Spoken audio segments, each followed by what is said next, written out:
მოგესალმებით, ეს არის ყოველკვირეული გადაცემა პოლიტიკურ ჭრილში, სადაც მე და გიორგი თავართხილაძე გასული კვირის საინტერესო ამბებს მიმოვიხილავთ და გაგაცნობთ ჩვენს პოლიტიკურ შეფასებებს. გამარჯობა, სასიამოვნოა ისევ დაბრუნება. ამ კვირის ამბები თავისთავად 4 ოქტომბრის გარეშე შეუძლებელია მოვიხილოთ. ნუკრი რა სიტყვი? რა უნდა ვთქვა? ვისაუბრეთ ჩვენ უკვე ამაზე წინა გადაცემაში. მოდი შევახსენოთ მაყურებელს, თქვით რომ მოლოდინები არ ქონდა რაიმე განსაკუთრებული, იმედი რა თქმა უნდა ყოველთვის არსებობს, მათ შორის შეიძლება ერთ კვირაში შეიცვალოს ჩვენ დაუნებურად რაღაცეები, მაგრამ ამაზე არ ვაფუძნებით მოლოდინებს და წინასწარ ვთქვით ასევე რომ საქართველოს ბედი არც 4 ოქტომბერს წყდება და არც სხვა დღეებში, ანუ და არც ეს ბრძოლა ჩერდება არასდროს. მათ შორის მას შემდეგაც, რაც რეჟიმს გავისტუმრებთ, იმიტომ რომ საბრძოლველი და გასაკეთებელი ყოველთვის გვექნება და თავარი გასაკეთებელი წინა. ჩვენ ხო ამბობდით რომ ეხლა მან ძირითადი აქცენტი ჰქონდა მიშას განცხადებაზე, სადაც ის ამბობდა რომ ხუთში არ გადამწყვეტი ბრძოლა და ხუთში მთავრდება საქართველო და მსგავსი სისულელეები შემდეგ მიშამ 4-ის მერეც გააკეთა განცხადება, სადაც რამოდენიმე მიზეზი ჩამოთვალა მარცხის, მათ შორის ჯენზი არ იყო ჩართული იმაში რომ თქვა, მე აღარ მინახავს. მოკლედ პირდაპირ ვიტყვი უპასუხისმგებლო პოლიტიკოსების გამო ბევრი პრობლემა შექმნია ამ ქვეყანას. მაგრამ ჩვენი ვალია რომ ამ ყველაფერს გავცდეთ და ასე ჩამოვაყალიბოთ პასუხისმგებლობის ისეთი კულტურა თუნდაც პოლიტიკურ პარტიებში და პოლიტიკოსებში, რომ ისინი რეალურად გრძნობდნენ თავიანთ ვალს ქვეყნისა და ერის წინაშე და მსგავსი განცხადებებით არ შემოიფარგლონ. 4 ოქტომბერი ამის კლასიკური მაგალითია. პირველ რიგში მინდა აღნიშნო, რომ უკვე 35 ადამიანი არის დაჭერილი, მათ შორის ორგანიზატორებად, ვინც პოზიციონირებდნენ. ყველას უსურებ გათავისუფლებას, ისინი მართლა არიან გულწრფელი ადამიანები, პატიმრები და სინდისის პატიმრები. ახლა პატა ბურჯულაძის გულწრფელობაში არ მეპარება ეჭვი, უბრალოდ ის, რასაც ისინი აცხადებდნენ, რომ 4-ში იწყებდნენ და 4-ში ამთავრებდნენ, გამოჩნდა, რომ რეალური ხელშესახები არაფერი არ ქონდათ ხელში და უბრალოდ ქონდათ იმის იმედი, რომ რაღაცა მართლა 100,000 კაცი მოვიდა და რომელიც ასე, რა თქმა უნდა, 100,000 იქ არ ვიყავით. eventually ნახეთ, რამდენიც ვიყავით, როგორც ჩანს არ აღმოჩნდით საკმარისი, რომ ბიზნესა გაქცეულიყო, ხოლო სახელმწიფო პრეზიდენტის სასახლეზე შტურმი, არ ვიცი. მე ცოტა სხვანაირად ვიტყვი ბოლო მონაკვეთს რაც შენ თქვი ნუკრი ძალიან ბევრი ვიყავით, 100,000 არ ვიყავით დიდი ალბათობით, მაგრამ ძალიან ბევრი ვიყავით ინფოზე რა. ბევრი ვიყავით, მაგრამ საკმარისი არა რომ ბიზნეს უბრალოდ 200,000-იც რო ყოფილიყავით, თუნდაც ნახევარი, ჩემი აზრია ესეთი, ნახევარი მილიონი ადამიანს თუ იქნება იქ, თუ კი ეს ადამიანები არ მოქმედებენ შეთანხმებულად და არიციან რა ნაბიჯებს დგამენ, ისე აზრი არ აქვს ადამიანთა რაოდენობას. იმიტომ რომ ჩვენ უკვე ვცხოვრობთ დიქტატორულ რეჟიმში. ეს რო იყოს დემოკრატიული ქვეყანა, სადაც ხელისუფალი ითვალისწინებს თავისი ხალხის თუნდაც მცირე ნაწილს, მაგრამ ეხლა მცირე ნაწილი რო არ იყო, ეს უკვე გამოჩნდა 4 ოქტომბერსაც. აზრს ამ შემთხვევაში საკმარისია ხოლმე რომ ადამიანები გამოვიდნენ და აჩვენონ ხელისუფლებას მათი მოთხოვნა. რომელსაც პასუხობს ხელისუფლება შესაბამისად ან სრულად ასრულებს ან ნაწილობრივ და ასე შემდეგ, მაგრამ ამ სივრცეში ჩვენ დიდი ხანია აღარ ვართ, ამიტომ ჩვენ მხოლოდ დაგვჩენია მასობრივ შეკრებების შემთხვევაში კონკრეტული ნაბიჯებით იქნება ეს სხვადასხვა ქუჩებზე განლაგება თუ ასე შემდეგ მრავალი ასეთი შესაძლებლობა არსებობს, ვაიძულოთ ხოლმე ხელისუფლება დაგვთანხმდეს და წავიდეს დათმობაზე. ამისთვის საჭიროა წინაზეც თქვით რომ ყველამ ვიცოდეთ რას ვაკეთებთ და ყველამ რომ ვიცოდეთ რას ვაკეთებთ, ან ისეთი ლიდერი უნდა გვყავდეს, ან ლიდერები, რომელსაც აი შეკრებილი ადამიანების 80% თუ არა 50% მაინც ენდობა და გააკეთებს იმას, რასაც ლიდერი ეტყვის, ხო? და ან კიდე უნდა გვყავდეს ორგანიზებული სტრუქტურა, ყოველგვარი ერთპიროვნული ლიდერების გარეშე, შეკრებილები გარკვეული იდეის გარშემო და ესეთი იდეები დღეს ჩვენ ბევრი გვაქვს, უბრალოდ ვერ ვიკრიბებით, როგორც გვჩვევია ხოლმე ქართველებს. რისი მეშვეობითაც შევძლებთ, რომ თუნდაც 20, 30, 50,000 ადამიანი რო იყოს, მაგრამ იმოქმედოს ესე შეთანხმებულად, შედეგი ჩემი აზრით გარანტირებულად დადგება, მაგრამ 200,000-ც რო ვიყოთ, თუ კი ვიქნებით ისე ამ ორი პირობის გარეშე აზრი არა. ქაოსურობა სხვა აზრი არა აქვს რეალურად. ჩვენ რაც ნახეთ იქ იყო ქაოსი, სხვადასხვა მოწოდებები სცენიდან რაღაცა კენჭისყრა რაღაცებზე 6 პირის დაჭერის მოწოდება, შემდეგ მამაკაცური ძალის მიმართვა პრეზიდენტის სასახლისკენ, იქ საეჭვოდ მალევე მოხსნილი ღობე შევარდნილი ადამიანები გამოსული რობოკოპები და ძალიან დიდი წვალების გარეშე აღკვეთეს ეს ყველაფერი საპოლიციო ძალებმა, შემდეგ ისიც ვნახეთ, რომ რაღაცა ორაზროვანი განცხადებები ორგანიზატორების მხრიდან, რომ ღალატზე მიუთითებდნენ ისინი აშკარად. ეს არ ვიცი მართლა მქონდათ მათ ღალატის განცდა თუ უბრალოდ თავის დაძვრენას სურდათ, ეს უკვე აღარ ვიცი. ამას ვერ გავიგებთ ჩვენ. ფაქტი ის არის, რომ 4 ოქტომბერი ჩავარდა, როგორც ასე ვთქვათ, აქციისა და რევოლუციის კუთხით, ასევე არჩევნების იყო იმ დროს და მოუწყეს არჩევნებმაც სრული ფიასკო იყო ოპოზიციისთვის, ოპოზიციის იმ ნაწილისთვის, რომელიც იღებდა ამ არჩევნებში მონაწილეობას, ხო მაგალითად გახარიას პარტიამ თბილისში კოშმარული შედეგი აჩვენა და ვერ გაასწრო ვთქვათ დემონიზებულ და მავან კონსერვატიულ პარტიასაც კი ჭყალებში კონსერვატიულ შეგან ისინი არ არიან ჩემთვისაც ჭყალებში, იმიტომ რომ კონსერვატიზმი არ არის მახარაძე არ არის რასაც ისინი ამბობენ და აკეთებენ კი. მაგათ ჩვენ დაუბრუნდებით საინტერესო თემა. ჩავარდა როგორც რევოლუცია, გინდათ მშვიდობიანი დამხობა უწოდეთ, გინდათ ამოყირავება, გადატრიალება, ბიზნესი არსად არ გადაყირავებულა, ისევ აქ არის და თბილისის მერე ისევ კახკალაძეა. მოკლედ ქართული პოლიტიკური ასე ვთქვათ ელიტა ისევ წაგებულია, თავარია ჩვენი მომავალი მიზანი და ჩვენი საზრუნავი არის, რომ ქართველი ერი არ დარჩეს მუდმივად წაგებულ სიტუაციაში, რადგან არ აქვს ნიშნობა ქართული ოცნების ამომრჩეველი ხარ და მხარდამჭერი ლელოს გახარიას ნაცების თუ ნებისმიერი სხვა ვინმესი, როდესაც ხელისუფლებაში 13 წელია ერთი სოციოპატი ყავს და ერთპიროვნულად მართავს ქვეყანას და მიგოქანებს ოფსკრულისკენ, არავისთვის არ არის ეს კარგი და საბოლოო ჯამში ქართველი ერი იქნება წაგებული და არა რომელიმე კონკრეტული პარტია ან კონკრეტული ადამიანი. მოდი ნუკრი ახლა 1-2 კარგი ამბავი რაც მოხდა, იმაზეც ვთქვათ, ცოტა ოდენი სიტყვა. ესე იგი, კარგი რაც მოხდა, ცალსახად იყო ის, რომ მიუხედავად იმისა, ნუკრი, რომ არც პაატა ბურჭულაძეს და მით უმეტეს სხვა ადამიანებს, ვინც იქ იყვნენ, არ აქვთ ახლა ის წონა, ყველამ კარგად ვიცით, რომ რაღაცა თავისი ლიდერობის ან მათ მიმართ არსებული ნდობის გამო სერიოზული პროცესები დაძრან. ეს ცხადი იყო, მაგრამ მიუხედავად იმისა, რომ ისევ ულიდეროდ რჩება ეს წინააღმდეგობა, რაც ართულებს, რა თქმა უნდა, მოქმედებას ულიდერო წინააღმდეგობის პირობებში ამდენი ადამიანი გამოვიდა. ეხლა რამდენი იყო, მე არ გადამითვლია იმ მექანიზმების გამოყენებით, რაც არსებობს, მაგრამ ბევრი ადამიანი იყო. მე ამით ვარ მათ შორის კმაყოფილი, რომ ამდენი ადამიანი გამოვიდა კიდევ ერთხელ, მიუხედავად იმისა, რომ არც ორგანიზებულები ვართ და არც ვინმე ლიდერი გვყავს ან ლიდერები, რომელიც გვაიძულებდნენ მეტ мотиваციას მოგცემდნენ, რომ ხალხი გამოსულიყო. ეს ხალხი ისევ აქ დგას და წარმოიდგინეთ თუ კი რაღაც დონის წარმატებას მივაღწევთ ლიდერების, კარგი ლიდერების გამოკვეთის ან ორგანიზებული სტრუქტურის ჩამოყალიბების მხრივ, მე დარწმუნებული ვარ, რომ უფრო მეტი ადამიანიც გამოვა. თუმცა, მან რაოდენობაზე მეტად, როგორც აღნიშნეთ, წეღან ურთიერთშეთანხმებით მოქმედებას აქვს მნიშვნელობა. შეთამაშება მნიშვნელოვანია. ხშირად ვამბობ ხოლმე, ეგეთ შედარება ხშირად მომყავს ხოლმე. აი მაგალითად, ალბათ რომელიმე თბილისის დინამო ალბათ მაგალითად, რომელიც არის დიდი ხანია ცუდ ფორმაში. თბილისის დინამო, ესე იგი, ვარჯიშის გარეშე დაბალი კომპეტენციის ფეხბურთელებით და არაპროფესიონალიზმით რო ვათამაშოთ, ხო ვიცი. რომელიმე მასზე ორი თავით მაღლა მდგომ გუნდს, ევროპულ გუნდს.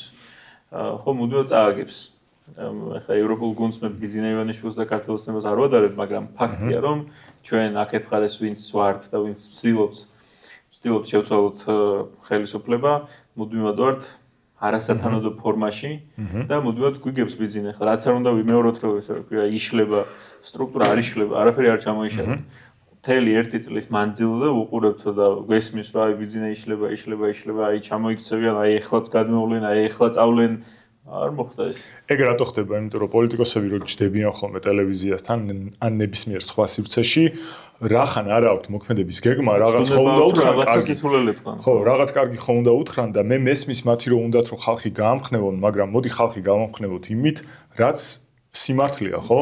და სიმართლე ახლა გასამხნევებელის მეტი რა არის? ჯერ ერთი ისეთ ბრძოლაში ვარ შესულები, სადაც მე დარწმუნებული ვარ გარდაულად გავიმარჯვებთ, ერთი მთავარი პირობა თუ დავაკმაყოფილეთ და ეს პირობა ჩემთვის არის ის, რომ ბრძოლის უნარიანი ადამიანების გარკვეული ნაწილი არ უნდა წავიდეს ემიგრაციაში. ეს არის გადამწყვეტი ჩემი აზრით.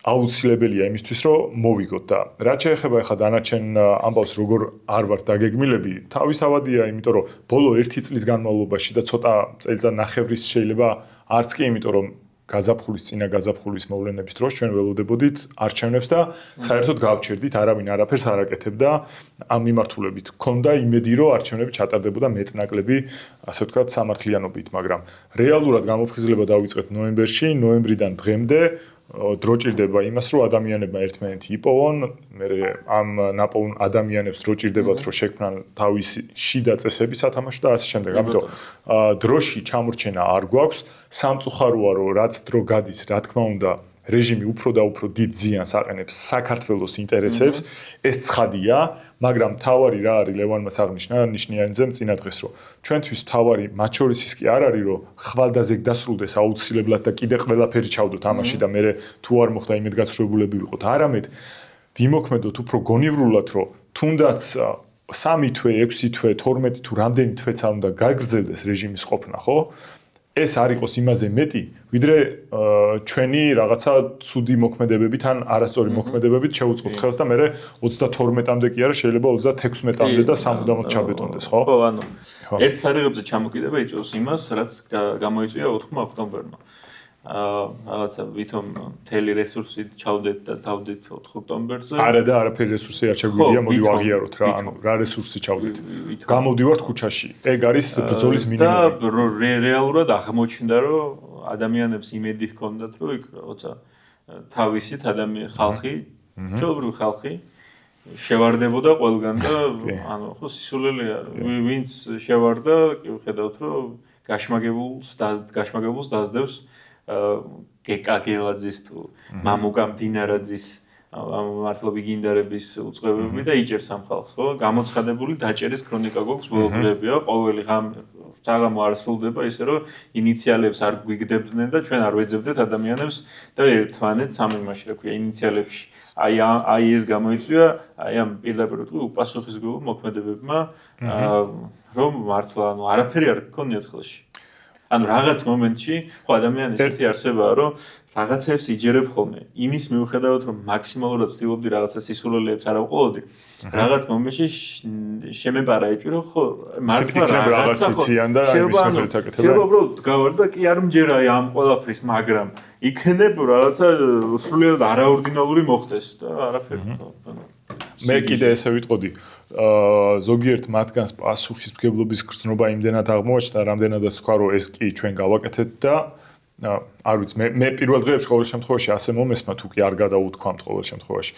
უფრო მეტად აი ამ ადამიანებს, ვისაც არ აქვს შიში რომ გაიქცეს პასუხისმგებლობას, ვიტყოდი, რომ მათ კომპეტენცია არ ეყოთ, სათანადოდ არ იყვნენ, ასე ვთქვათ, სათანადოდ მომზადება არ ქონდათ მათ შორის არათუ საქმის რაც საკეთებდნენ, არამედ მიდგომის, იმიტომ რომ იმდენად საპასუხისმგებლო საქმე იყო ეს, რომ შეუძლებელია უაზრო რისკებზე წასვლა, ან რაიმე რაღაცა მინდობა რაღაცეებზე იყოს გამართლებული. ეგ ამბავი რომ რაღაცა საკუთარ თავზე რაღაც აიღეს, გავიგე და მადლობა მისთვის და მართლა ხო, ვაჟკაცობა ჭირდება ალბათ აი ამ ხელა რაღაც, მაგრამ ეს ყველაფერი აღმოჩნდა ბლეფი და ფარსი, ხო? და ახლა ადამიანები, მაგალითად პაატა მანჯგალაძემ 5-დან ერთ-ერთი რომელიც დაჭერილია, ამბობს, რომ მისთვის გეგმა საერთოდ არ იყო ცნობილი. ხო, ეგ არ ინახავს თუ ეგ თქვა, მაგრამ თუ გეგმა არ იყო ცნობილი, მაშინ ვერ მეხვდი. და ანუ ხო გეგმა უბრალოდ არ არსებობდა. შემთხვევითობას მიენდო ესე იგი, რომ რაღაცა უნდა თავის მომხდარიყო. დამარცხდნენ, მაგრამ აქ და აი ამ ყველაფრის ფონზე, რაც ნახეთ, კიდევ უფრო აბსურდული და გიჟური ხდება ის განცხადებები, რაც იქამდე კეთდებოდა ამათ ხოლმე 4-ში ვამთავროთ, 4-ში ვიწყებთ, 4-ში ვამთავროთ, 4-ში თუ ვერ მოვიგებთ, თავრდება საქართველო და ანუ ხო, სისულელე. გადავასრულოთ, კარგი ვთქვათ, რომ უსროთ ამ ხალხს გარეთ გამოსვლა მალე. ანუ ციხისთვის არავინ არ გვემეტება, მით უმეტეს ჩვენი თანამებრძოლები არ აქვს მნიშვნელობა შეცდომას უშვებენ თუ არ უშვებენ, ისინი გარეთ უნდა იყვნენ. და აუცილებლად ჩვენი ვალია რომ გავაგრძელოთ მეთოდური ბრძოლა, რეალური გეგმები დავსახოთ და რეალური ბრძოლის სტრატეგიები, რომ მალე მოვიცილოთ, მალე რამდენი ხანი დასჭირდება, ვიდგეთ ბრძოლის ხელზე და ბრძოლა თუ წავაგეთ, ომი მოვუგოთ ვიძინე ივანიშვილს. კიდე ერთ ვიტყვი რა, ბევრ ბრძოლას მოვიგებთ და ბევრ ბრძოლას წავაგებთ, სანამ ივანიშვილთან ომი არ დასრულდება. ამიტომ არავის არ გავაგოთ, მაგრამ ომი საბოლოოდ ჩვენ ეგეც შეიძლება, მაგრამ საბოლოოდ ომს აუცილებლად მოვიგებთ. ერთი კიდე რაც შემიძლია უთხრა ხალხს არის ის, რომ რა თქმა უნდა ჩვენ პირდაპირ ჩვენი ვალია რომ ბრძოლა გავაგრძელოთ. ეხლა რაც უნდა გავაკეთოთ არის ის, რომ კიდევ ერთხელ დავფიქრდეთ რა არ გამოდის და რა არის არასწორი და ამის მიხედვით გავძლიერდეთ და აი ამ გამოცდილებით ამ ცოდნით დავგეგმოთ ჩვენი შემდეგი მოქმედებები. ჩემი აზრით, ერთი ცალსახა მაგალითი რაც უკვე ვახსენეთ, უნდა ავიღოთ ამ მოვლენებიდან არის ის, რომ არ შეიძლება ვადებზე ჩამოვკიდოთ ჩვენი მოლოდინები მათ შორის და მეორე რაც არის ის, რომ არ შეიძლება მხოლოდ ქუჩაში უბრალოდ გამოსვლით ვერ ვიხდით ჩვენი ქვეყნის წინაშე ვალს. ყველა ვიღაცამ თქვა არ მახსოვს ვინ, მაგრამ უფრო მეტმა ადამიანმა უფრო მეტი უნდა ვაკეთოთ. ეს შეიძლება იყოს მათ შორის თქვენ ახლობლებთან საუბარი ოღონდ, ახლობლებთან საუბარი ხომ ეს ძალიან მნიშვნელოვანია რა, მიუხედავად იმისა, რომ შეიძლება ვიღაცა ეგონოს, რომ აი ერთ ადამიანთან საუბარი რაც ცვლის, მაგრამ ბევრი თუ ესე ვიზამთ, ცვლის ოღონდ. ეს არ უნდა იყოს ისეთ საუბარი, როცა ჩვენ თუ კი ადამიანი არ არის პარტიის წევრი ან კონკრეტული რაღაც თანამდებობის პირი და ასე შემდეგ, მაგრამ მას მართლა სჯერა, ან უბრალოდ მეორე მხარეს ალტერნატივას ვერ ხედავს, ან ვერ გაუგია რატოა რეჟიმი ცუდი, იმიტომ რომ პროპაგანდა ესეთ ნიაღვარში ამყოფებს, ხო? ჩვენ მათ როგორც ძმებმა, როგორც დებმა, როგორც ადამიანებმა ვისცეც გული შევკტივა, იმიტომ რომ ჩვენ ქართველები ერთი გუნდი ვართ, ჩვენ მარტო ვერც 10%, ვერც 20, ვერც 50% ამ ქვეყანას ვერ ააშენებს ისე როგორც საჭირო. ამიტომ ეს მაინც უნდა გააკეთოთ და გავაკეთოთ ყველამ ერთად, გარდა იმისა, რომ ხმა ამოვიღოთ და არც ერთ შემთხვევაში უკან არ დავიხიოთ, რაც არ უნდა ამას ზიანი მოყვეს ჩვენთვის და თუ ვინმეს უფრო მეტი შეგიძლიათ, იპოვეთ თანამოაზრეები, დაგვიკავშირდით ჩვენც მათ შორის, ჩვენ გარდა კიდე ბევრი გუნდი არის, თუ მაინც და ვინმე ფიქრობს, რომ რომელიმე პოლიტიკური პარტია მოსწონს, ხო, მე არ მომწონს არც ერთი, მაგრამ მიბრძანდით და იმათ დაეხმარეთ, რომ მეტი საქმე აკეთონ. ამაში უნდა ჩავერთოთ. ეს არის გამოსავალი. მხოლოდ რუსთაველზე და ქუჩაში გასვლა არ არის პოლიტიკის კეთება, პოლიტიკის კეთება და რეალურად მუშაობა ხალხთან, ხო? ანუ ხალხი თუ ვერ დაარწმუნე, რომ შენი გზაა მართალი და შენი გზაა სწორი, მაშინ რა აზრი აქვს, ხო? ბიზნეს მხარეს არის ყველაფერი. პირველ რიგში რესურსები. რესურსები მთავარია. არის სიმართლე და ამ სიმართლეში უნდა დაარწმუნო ხალხი. თუ ვერ დაარწმუნებ, ვიღებთ იმას, რასაც ვიღებთ ამდენი ხნის მანძილზე. და ხო, რავი, მე მაინც ვერ ვეშვები ამ თემას. აი ერთ-ერთი დაკავებული არის, მაგალითად, აი ქართული ოცნებისა და მთელი ამ ძალოვანი სტრუქტურის ვერტიკალის სივერაგერი კიდე რაში გამოიხატება. ნანა სანდერს არის ეგეთი ადამიანი, ხალი რომელიც დაიჭირეს, რაც ორგანიზატორობას ტენიან, ვინც ან ძალიან ვიწრო ბაბში იყო ის ცნობილი, რაც გერმანიაში ცხოვრობდა და ვითომ გერმანიიდან დაანონსა რაღაც ეროვნული მოძრაობიდან, მოკლედ თავის რაღაცა მაშინ იყო წარმოდგენებში ეს გოგო ჩაფლული და უცებ 4 ოქტომბერი დასრულდა ფიასკოთი და აღმოჩნდა რომ ყველაფერში დამნაშავე ნანა სანდერსი იყო და თვითონ ჩვენ მხარეს ვინც ვართ ვიღაცებმა ის რაღაცა ფულის მას ფულის მოტეხვა და ფულის ჭამა დააბრალეს იქ ჩავარდნილი რევოლუცია მას აღკიდეს და შემდეგ ახლა ვიღაცა იდიოტი გამომძიებელი თუ განყოფილების უფროსი და ფიქრობს რომ მოდი ნანა სანდერსის დაჭერით რაღაცა ვიღაცაზე ზეწოლას მოახდენენ რაღაცა ანუ სრულად ნანა სანდერსი რატო უნდა დაიჭირო ნანა სანდერსის დაჭერა იმის გამო რომ 4 ოქტომბრის ჩავარდნილი რევოლუციის ასე რა ქვია წამქეზებელი აი საერთოდ რას ნიშნავს ანუ იქ ადამიანები ვის დაიჭირეს ვინც აი ყველაზე ბოლო კოცი რო იყო შეიძლება ვთქვა რომ აი ვინც იქ იმას სურბლზე გადავიდა ის შეიძლება აი დასაჭერია რადგან როგორ გაბედა აი ნანა სანდერსს გადააბიჯა შეიძლება თქვა კიდე რა ხელა სისულელია მაგრამ ნანაზე მეც ვიტყვი ეს არის ადამიანი რომელთანაც კარგა ხანია, რაც მე საერთოდ არ ვიცნობ, მაგრამ სოციოლოგ ქსელში ხო ხვდებით ხოლმე და მე დამამახსოვრდა ეგ ადამიანი, იმიტომ რომ ჯერ კიდე როცა საგარეო საქმეთა სამინისტროში ვიყავი, მაშინ რო გამოვთქვამდი ხოლმე ჩემ აზრს, ძალიან დაპირისპირებული იყო მისი აზრები ჩემ აზრებთან და მე იქიდანაც რო წამოვედი, ისე, რა ვიცი, ისე მკაცრად დამიპირისპირდა ერთი სიტყვით რაღაც საკითხებში, რომ საერთოდ არ არის ჩემი თანამოაზრე ეგ ადამიანი, მაგრამ ამავდროულად კიდევ შენ რაც თქვი, ეგ არის ერთი ადამიანის ტრაგედია. მე საერთოდ ვერ ვნახე ვერაფერი, რაც მაფიქრებინებს, რომ ამ ადამიანმა რამე დონეზე, რამე მნიშვნელოვანი ორგანიზება გაუწია პროცესს. ან ორგანიზება არც არაფერი არ გაუფუჭები, არც არაფერი შეუმატებია. ერთი ქალია, რომელსაც რაღაცა თანხა შეაგროვა რამდენიმე 1000 euро, საიდანაც დარჩა დანარჩენი, რო ვერ გამოიყენა, ქონდა ისევ ანგარიშზე თვითონაც წერდა და არ ამგონია ახლა ეგ ტყუილი იყოს.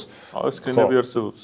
ხო, კი ბატონო, თვითონაც გამოასაჯაროა სკრინები, სადაც ჩანს რაც სამობდა ახლა. ამ ადამიანს საერთოდ არანაირი პასუხისმგებლობა, გარდა იმისა, რომ საჯაროდ რაღაცეებს ამბობდა, მის საჯაროდ ნათქვამს არავითარი შედეგი არ მოუტანია და არც ფული გაუფრანგავს, მე მგონი.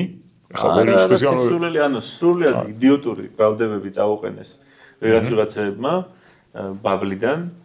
შემდეგ ამ გოგომ გადაწყვიტა, რომ თავი უნდა დაეცვა და კილომეტრიან პოსტები წერა, თავის დასაცავი და ყველაფერი ახსნა. და შემდეგ იყო რომ დაიჭირეს.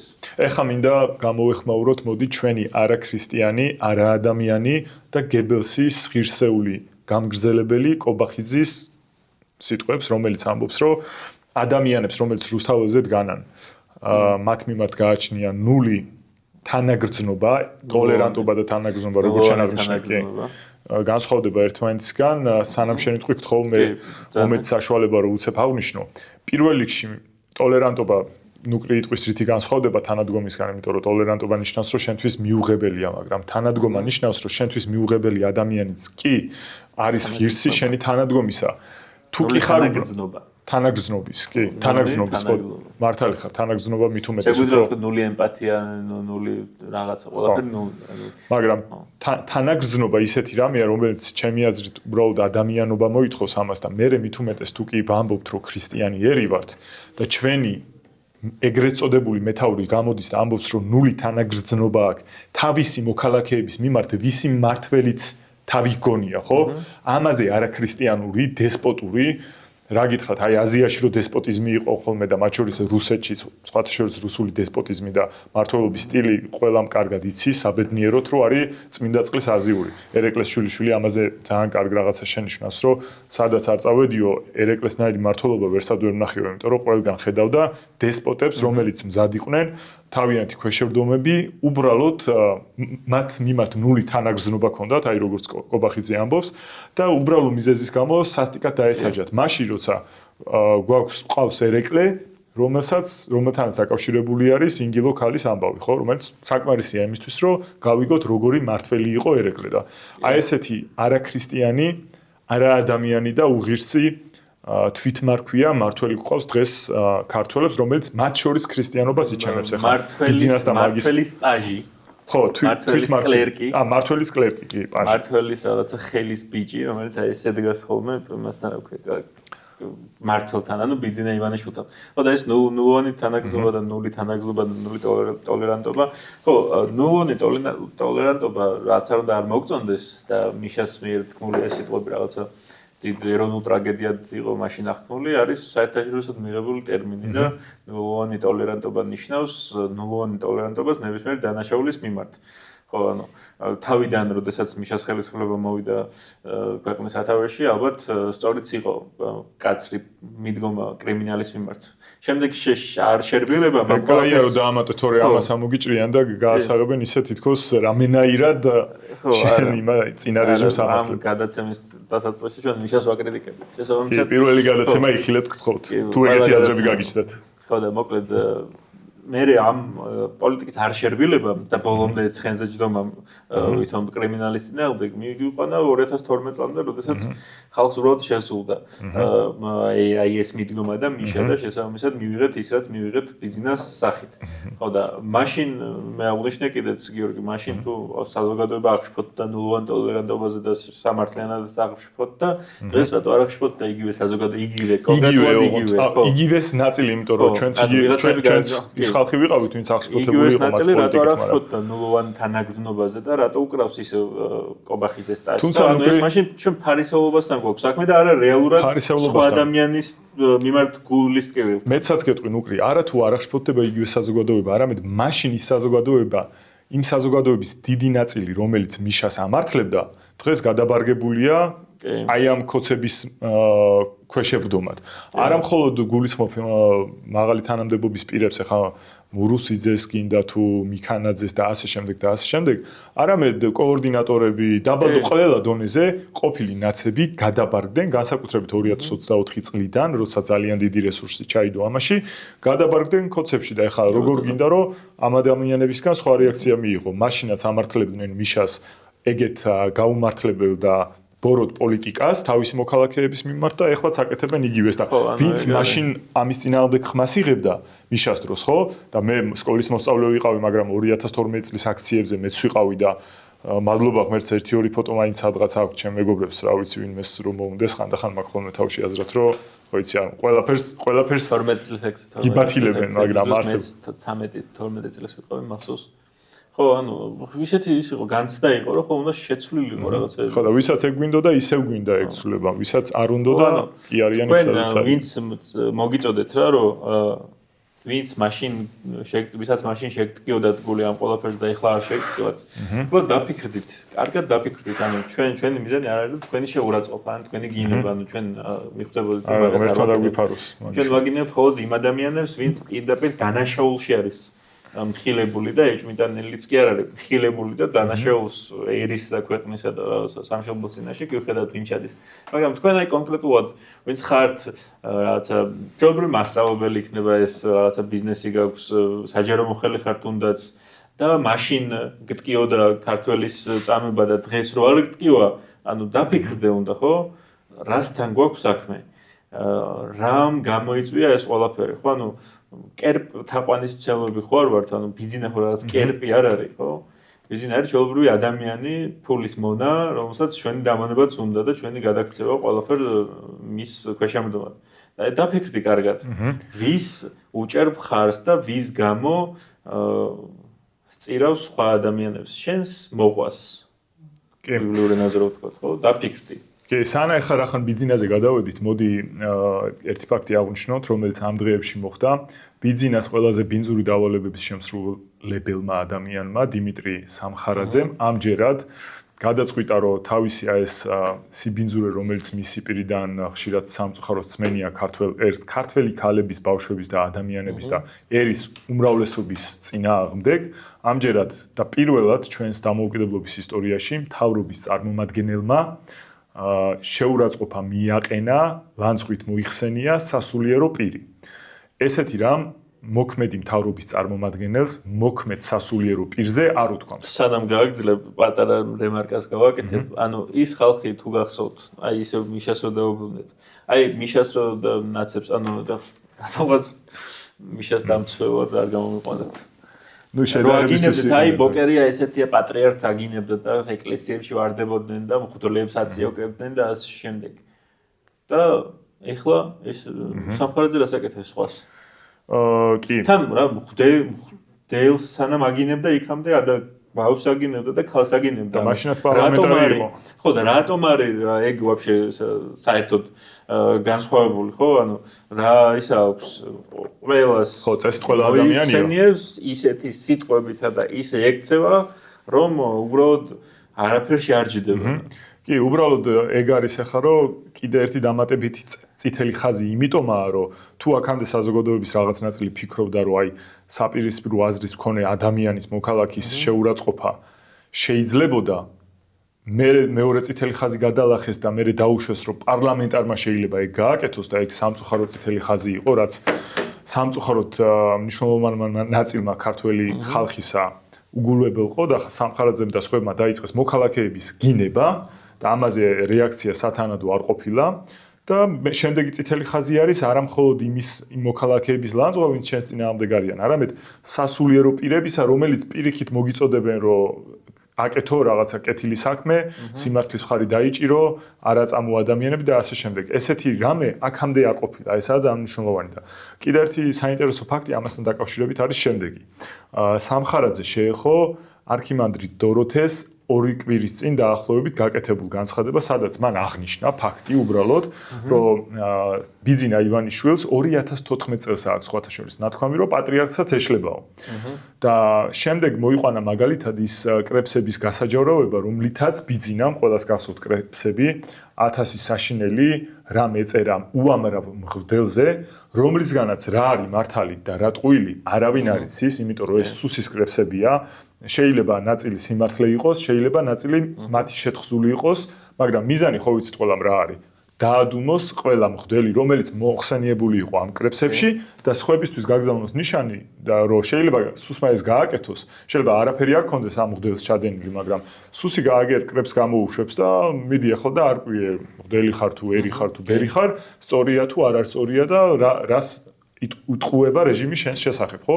ესე დაადუმა, ეცადა ბიძინა დაედუმებინა მღვდლების დიდი რაოდენობა და არქიმანდრიტი დოროთე ამაზე ამახვილებს ყურადღებას. ეს ორივე ფაქტი არის ფაქტი და არა მისი შეფასება და ამასთან დაკავშირებით გააკეთა მე სამხარაძემ ეს სიბინძურე განცხადება რაც გააკეთა, მნიშვნელოვანი ის არის რომ არა 2 კვირის წინ როცა ეს მოხდა, არამედ ეხლა, იმიტომ რომ გადაწყვიტეს რომ მანამდე რაღაც ფეიკები გაურცელეს და ასე შემდეგ, მიხვდნენ რომ იმან არ იმუშავა ამ ადამიანის წინააღმდეგ და ეხლა გადაწყვიტეს რომ პირდაპირ მოეხსნათ ეს გუდა ბინძურის და პირდაპირ მიეშვათ და მიუშვეს ის ადამიანი, ვისაც ამას აკეთებს ხოლმე დაუფიქრებლად. კი არა, ხო, სრული ფსკერია დიტო სამხარაძე. ხო, დიტო სამხარაძესნაირი ადამიანები რაღაცა ისტორიისა და დროის მოკლე მონაკვეთი ბალატაობენ.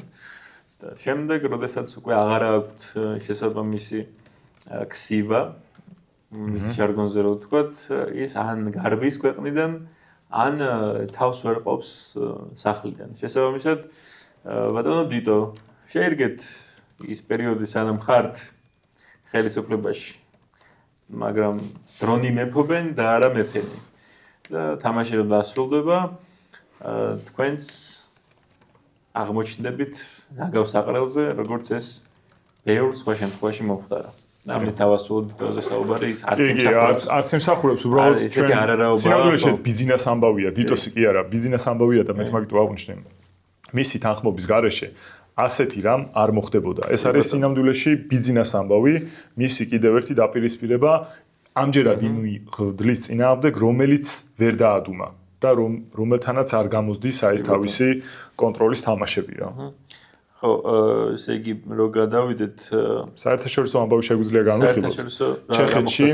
ჩეხეთში ბაბიშის პარტიამ გაიმარჯვა, რომელიც გამოირჩევა მათ შორის ევროსკეპტიკური განცხადებებით, რუსების დიდ ნაწილს გაუხარდა, რომ აი ჩვენი კაცი მოდის ახლა ჩეხეთში და ასე შემდეგ. თუმცა სხვათა შორის ყობახიძემაც მიულოცა დიდი სამბით არჩევნებში გამარჯვება, თუმცა პირველი სატელეფონო საუბარი ბაბიშსა და ზელენსკის შორის უკვე შედგა. მესიჯები იყო პოზიტიური, იმიტომ რომ ჩეხმა ლიდერმა აღნიშნა, რომ უკრაინელი ერი მამაცად იბრძვის და მათი ომი ასე ვთქვათ არის რაღაცა მაგალითი, სამაგალითო გმირობისა და ასევე მან თქვა, რომ უკრაინის სასარგებლოდ იარაღის მიწოდებას სავარაუდოდ არ შეაჩერებს. ერთ სიტყვით ჯერ არავის შეუძლია თქვას, ეს რამდენად კარგი იქნება ან ცუდი უკრაინისთვის ან რუსეთისთვის. ველოდებით მოვლენების განვითარებას. სხვათა შორის დღეს შემხვდა კარდი, იმედის კარდი, პროპაგანდისტული იმედის კარდი, სადაც ნათქვამია, რომ აი ვითომ ბაბიშმა მოუწოდა უთხრა ზელენსკის, რომ დაივიწყოს ფული იარაღის აკეთად. ნუ ეს რაღაც манипуляციური ნიუსი იყო, რომელსაც რეალობასთან არ აქვს კავშირი. ჩეხები ვინ და ჩეხები არ არიან ის ადამიანები, ვინც აი ესე შუაგზაში და ომში მოღალატებენ და მიატოვებენ უკრაინელებს თუნდაც. და ეხლა ბაბიშს რაც არ უნდა გულში უნდოდეს პუტინთან ჩახუტება, ის ამას ვერ მოახერხებს, რადგან როგორც ჩეხი ანალიტიკოსები ამბობენ, მეორე დღესვე დაამხობენ თავზე ეგ ერთი და თან მეორე, ანუ ერთი არის ადამიანები რას ამბობენ გამარჯვებამდე და მეორე არის რას აკეთებენ გამარჯვების შემდეგ. ყველასთვის კარგი მაგალითი არის დონალდ ტრამპი, რომელიც გამარჯვებამდე ამბობდა, რომ რაღაც მექანიზმებით 2 დღეში დაამთავრებდა ომს მაგრამ დღე-დღეზე ველოდებით ტომაჰავკების გადაცემას უკრაინისთვის, რომლითაც უკრაინელები შეძლებენ სიღრმეში შორმანძილზე, ისე რომ რუსებმა ვერ შეძლო სათანადოდ დაცვა, იმიტომ რომ საკმაოდ ძლიერი მახასიათებლების რაკეტებია. ხო. სხვათა შორის საინტერესო არის ის, რომ ტომაჰავკი როგორც ასეთი არის პირველი მოდიფიკაცია და ყველაზე ცნობილი რაც ვიცით არის უნდა გაუშვა გემიდან.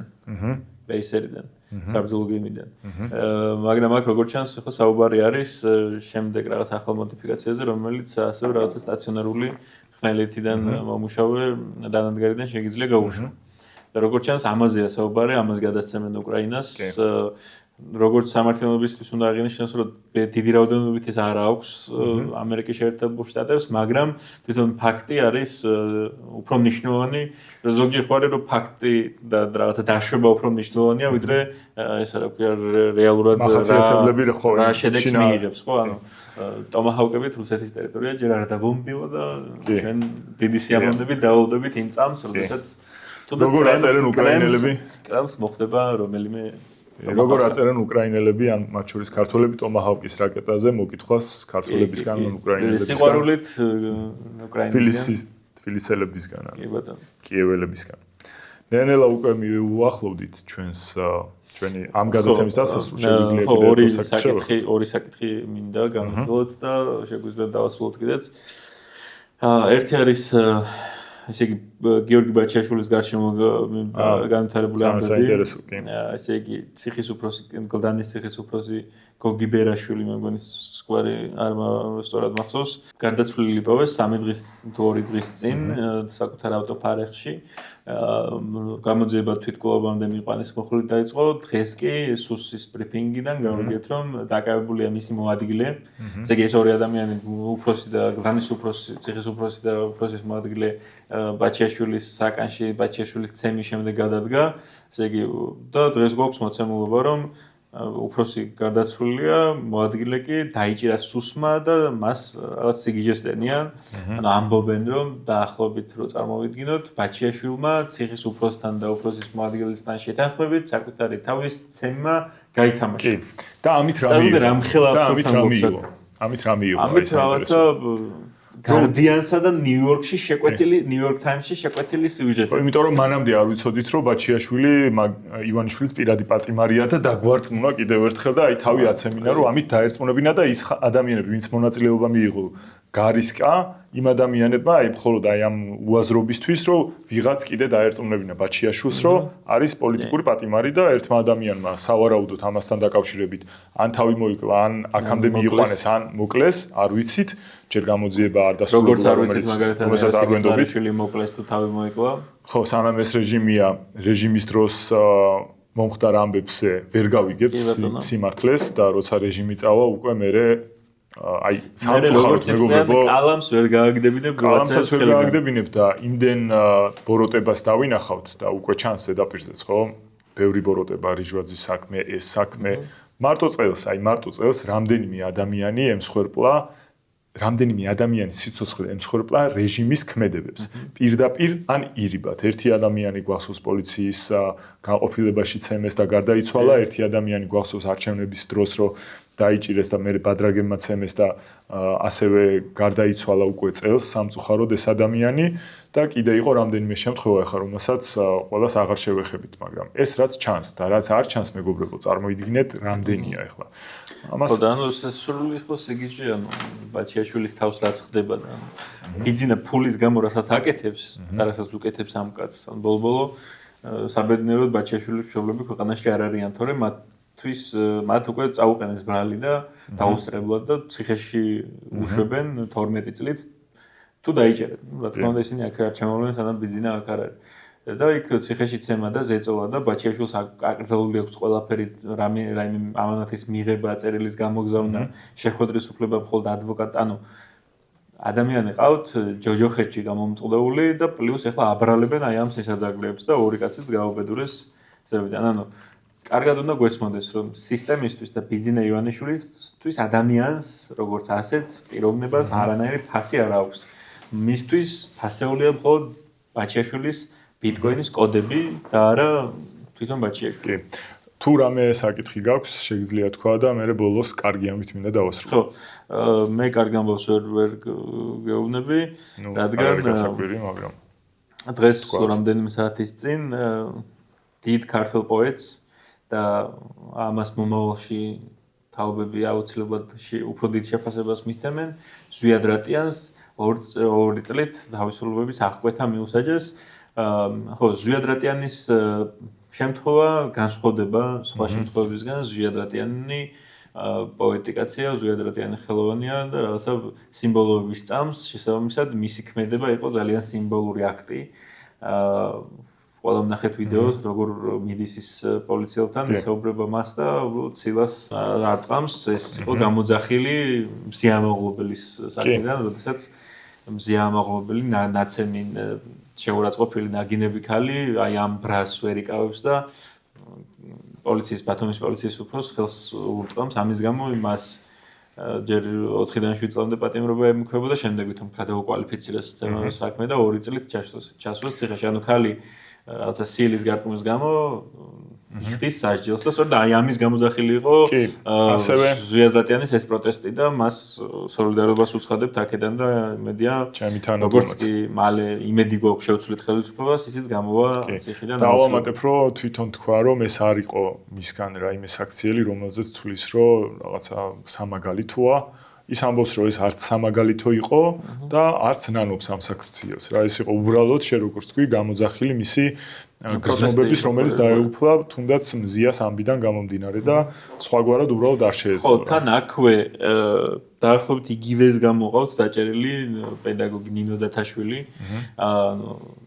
ვითომ მან შეურაცხყოფა მიაყენა, ხელი გაარტყა ცხოველს პირდაპირ ვიტყვი საქალაქო სასამართლოს მანდატურების უფროს.